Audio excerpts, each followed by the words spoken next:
पर परमात्मीय आप पूछिए।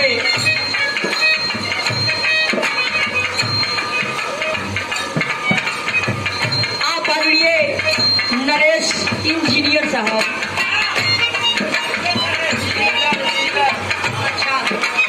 आप डीलर साहब, ग्राम सभा महुली के धरती से 101 रुपये का आशीर्वाद, बहुत बहुत साहब के चरणों में प्रणाम, सब भाई लोग के प्रणाम। माँ पहली लाइन में दासी बता रही है, माँ सब तोहरे दियल हो, ना हमके गावे आवेला ना कुछ कहे आवेला, हम कहिला का कहिला,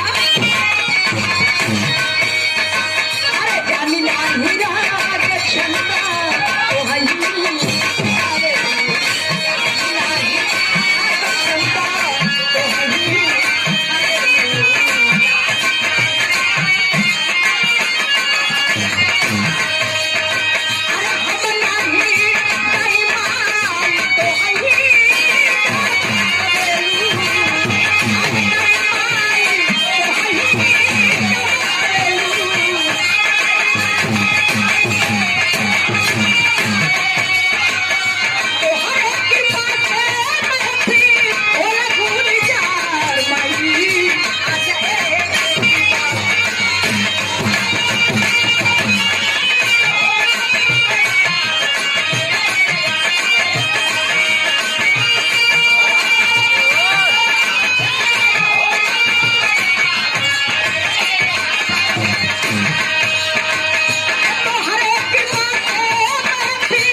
ये मैया माई एके हो, शक्ति भी एके हो, लेकिन ये दुनिया में तो और अनेक रूप नाम का पूजा होला।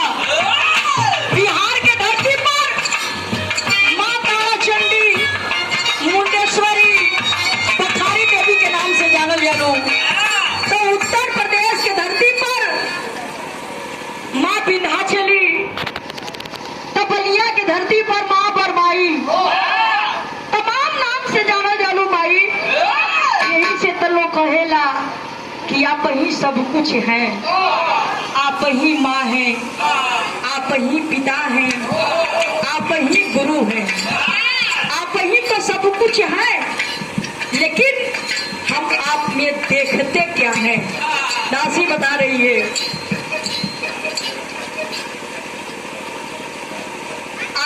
रामशिला पासवान के लड़का सरोज पासवान, चौकीदार साहब, ये 50 रुपये का पुरस्कार बहुत बहुत से प्रणाम का कर बोलू भाई।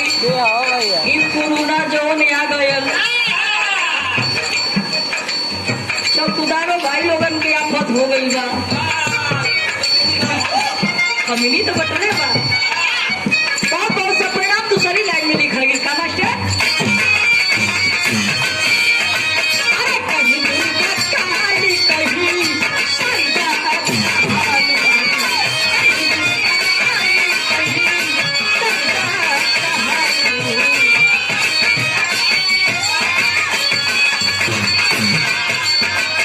कृष्ण को बही नदी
देखिए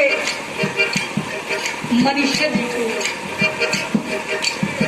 यहाँ के बहुत अच्छे कलाकार जिनका कार्यक्रम केवल बिहार उत्तर प्रदेश में नहीं बल्कि महाराष्ट्र और बंगाल के धरती पर भी होता है। और भाभी मुखिया के प्रत्याशी आप मनीषा जी के सुपुत्र गुंजन कुमार 50 रुपया मुन्ना का बहुत बहुत सा धन्यवाद आशीर्वाद। माता रानी आपकी जिंदगी के चार चांद लगावे दुनिया में नाम करे बहुत बहुत सा प्रणाम।